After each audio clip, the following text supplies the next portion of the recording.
Good evening, friends. My name is Shailendra Kumar Singh. Today, I have brought the overview of the question paper of the UGC NET examination.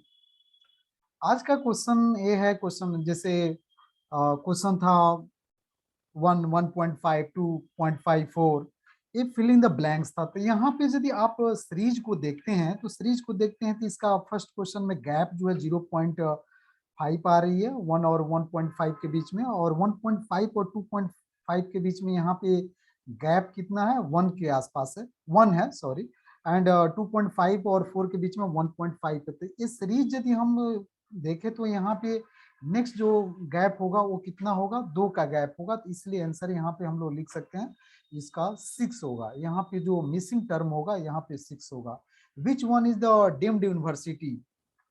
तो ये option A थे Nipah था, और जामिया मिलिया इस्लामिया था, IIT था, जामिया हमदर्द था, NCERT. तो सबसे पहले हम लोग देखे हैं आईआईटी क्या है। एक सेंट्रल यूनिवर्सिटी, आईआईटी सबको पता है, इंडियन इंस्टीट्यूट ऑफ टेक्नोलॉजी। और एनसीईआरटी क्या है, एक national council of education research technical committee. यहाँ पे एनसीईआरटी जो बुक वगैरह जो पब्लिकेशन जो कराती है, यहाँ एनसीईआरटी है। जामिया मिलिया इस्लामिया एक सेंट्रल यूनिवर्सिटी है। तो आप देखते हैं थोड़ा सा इसका, what is Nipah? National Institute of Education Planning and Administration, NIPA, deemed to be university established by the Ministry of Human Resource Development, Government of India। तो यहाँ पे यदि आप देख रहे हैं तो यहाँ पे आप हम लोग को नीपा आप मार सकते हैं डीम्ड यूनिवर्सिटी, कारण कि यहाँ पे मैं उसकी वेबसाइट पे गया और देखा कि यहाँ पे दिया हुआ है, आप नीपा को टिक आउट कर सकते। Jamia Millia Islamia is central university located in new Delhi, India. और इसका जो है शुरू में इस 1962 में इसको डीम्ड स्टेटस, डीम्ड यूनिवर्सिटी का स्टेटस दिया गया। बाद में इसको सेंट्रल यूनिवर्सिटी बना दिया गया, 1988 में इसको बनाया गया। जामिया हमदर्द क्या है, एक डीम्ड यूनिवर्सिटी है। आप इसको जामिया हमदर्द आप लगा सकते हैं, जामिया। और आईआईटी के बारे में आप यहाँ पढ़ सकते हैं कि Indian institute of technology autonomous public technical university located across India. It is under the jurisdiction of Ministry of Education, Government of India। तो यहाँ पे जो है आप करेक्ट ऑप्शन में आप करेक्ट ऑप्शन देख सकते हैं, आप नीपा और जामिया हमदर्द आप लगा सकते हैं। और पहले यहाँ पे डीम्ड यूनिवर्सिटी था, बाद में इसको सेंट्रल यूनिवर्सिटी दिया गया। चलिए नेक्स्ट क्वेश्चन देखते हैं। The permissible limit of arsenic in drinking water in India. तो परमिसिबल ड्रिंकिंग लेवल कितना है, 0.05 मिलीग्राम पर लीटर है, जिसको हम लोग यदि माइक्रो लीटर में कन्वर्ट करें तो इसको हम लिख सकते हैं 50 माइक्रोग्राम पर लीटर। इसको कन्वर्ट करें माइक्रो, तो माइक्रोग्राम हम लोग इसको लिख सकते हैं। आप इसको पढ़ लें। World Health Organization is provisional guidelines value for the arsenic in drinking water 0.01 milligram या 10 microgram per litre, the permissible limit of arsenic in India. यहाँ पे आप आर्सेनिक आप देखते हैं एक हम लोग का चर्म रोग जैसा एक बीमारी होती है। अधिकांशतः हमारे इंडिया का लगभग मोर देन 50 to 60% कुछ न कुछ आंशिकता या पूर्णतः मतलब आर्सेनिक से हम लोग ग्रसित है। आर्सेनिक हम लोग का वाटर में ज्यादा है, इसको डिटेक्शन करना बहुत जरूरी है। और एक था कि रूषा था, question based on the Rusha. तो रूषा क्या है, राष्ट्रीय उच्चाधार शिक्षा अभियान, राष्ट्रीय उच्चतर शिक्षा अभियान है जो रूषा है, is the central government contribution to further the promise held by the rich expanse of India state university.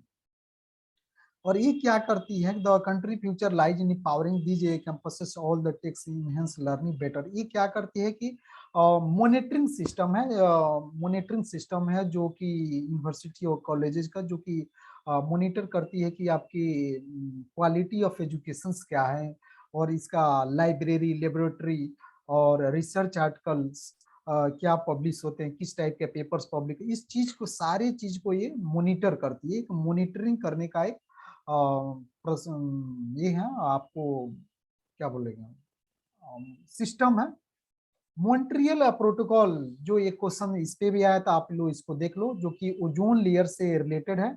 कि Montreal protocol substance that deplete the ozone layer is the landmark multi lateral environment agreement that regulates the production of the consumption of nearly 100 man-made chemicals referred to ozone depleting substances। तो ozone layer जो है हम लोग का जो काफी एक इसका प्रोटेक्शन करना बहुत ही जरूरी है, कारण कि जब भी हम लोग इमिशन जो गैसेस का होते हैं, कार्बन मोनोऑक्साइड या नॉक्स या सल्फर डाइऑक्साइड, तो यहाँ पे ओजोन से हम लोग यूवी रे क्या होते हैं, इमिशन होने का ज्यादा चांसेस होते हैं, इसलिए इसको प्रोटेक्ट करना काफी ज्यादा जरूरी है। चलिए, यहाँ पे हम लोग जो क्योटो मॉन्ट्रियल प्रोटोकॉल जो है कब एडॉप्ट किया गया था, 1987 में एडॉप्ट किया गया था। और क्या है, इसको थोड़ा सा पॉइंट्स देख लें। Earth protective shield that protects humans and environment from harmful levels of the ultraviolet radiation from the sun. तो हम लोग जो काफी डेंजरस जो गैसेस जो आती है, सॉरी गैसेस नहीं, जो रेडिएशन आती है सन से, तो उस चीज को प्रोटेक्ट करने का जो काम करता है हम लोग का जो आपको ओजोन लेयर काम करता है, जिसके मॉनिटरिंग करता है मॉन्ट्रियल प्रोटोकॉल करता है। इसमें यूएन में 198 मेंबर्स है जो कि इसके देखरेख करती है। और यहाँ पे आपको याद रखें कि 15 सितंबर 1987 में इसका स्थापना किया गया था। और कौन कौन सा इससे केमिकल होता है, सीएफसी जो है क्लोरोफ्लोरोकार्बन होता है, और कार्बन टेट्राक्लोराइड होता है, मिथाइल क्लोरोफॉर्म होता है, एचसीएफसी होता है, मिथाइल ब्रोमाइड होता है, एचएफसीएस है, हाइड्रोफ्लोराइड केमिकल से सब होते हैं। ये केमिकल्स जो है आपको ओजोन काफी डेंजरस गैसेस हैं जो कि ओजोन लेयर को पेनिट्रेट कर सकता है, छेद कर सकता है। ये सारे मतलब, और क्या करता है ये जो प्रोटोकॉल्स है, क्या करता है, तो the evolves in light of new scientific, technical and economic developments and economic to be amendment adjusted। ये जो है मतलब मॉनिटरिंग करता है कि साइंटिफिक टेक्निकल मतलब क्या चेंजिंग आया, मतलब ये जो केमिकल्स है इस केमिकल के द्वारा ओजोन लेयर में क्या चेंजिंग आया, इस चीज को मॉनिटर करता है। और इसका हेड क्वार्टर है, इसका हेड क्वार्टर नैरोबी है, जो केन्या जो है। नैरोबी आपको देख सकते हैं, काफी फेमस है जो कि केन्या में है। ठीक है, आप देख सकते हैं केन्या एक बार वर्ल्ड कप में भी आया था, जहां पे हम लोग मैच वगैरह देखते थे नैरोबी के क्रिकेट स्टेडियम में, काफी बड़े क्रिकेट स्टेडियम। इससे भी आप याद कर सकते हैं कि नैरोबी क्या है, केन्या के कैपिटल भी। हाँ, which one is the audio format. तो यहाँ पे आप कम्युनिकेशन कंप्यूटर बेस्ड क्वेश्चन आया था, उसको आप देखिए ABI MP4 MP3। आप कृपया जा करके कंप्यूटर सेक्शन का थोड़ा कंप्यूटर की कौन ऑडियो फॉर्मेट में, कौन वीडियो फॉर्मेट, 5-10 क्वेश्चन आप लगा लीजिए, क्योंकि ये बहुत इंपॉर्टेंट क्वेश्चन है।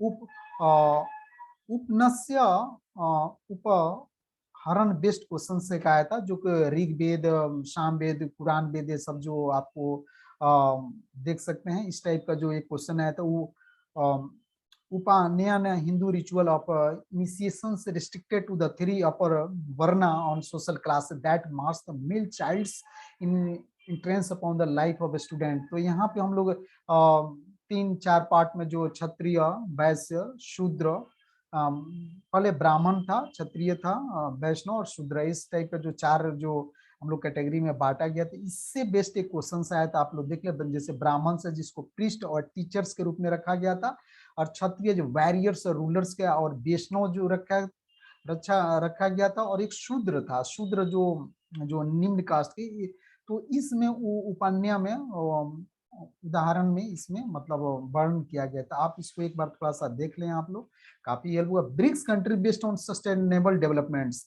तो ब्रिक्स डेवलपमेंट, तो देखिए ब्रिक्स में याद करने का, जो Brazil, Russia, India, China, South Africa जो कंट्री है, ठीक है।